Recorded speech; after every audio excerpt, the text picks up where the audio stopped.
I'm sending out the first Kinship Hats kit to Cheryl in Tennessee, and Cheryl requested this gorgeous colorway, lilac and moss. So the pattern makes 2 hats. I'm calling them the Kinship Hats, and here's a picture on the pattern.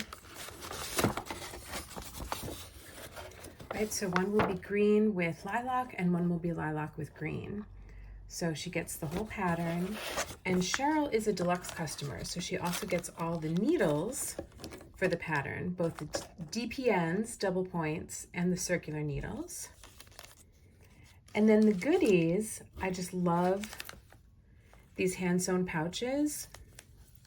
They're by Ashley from the Pensive Pigeon, and I have everything you need to have tea for 2. So 2 rose tea flowers and 2 stroop waffles, snickerdoodle flavor.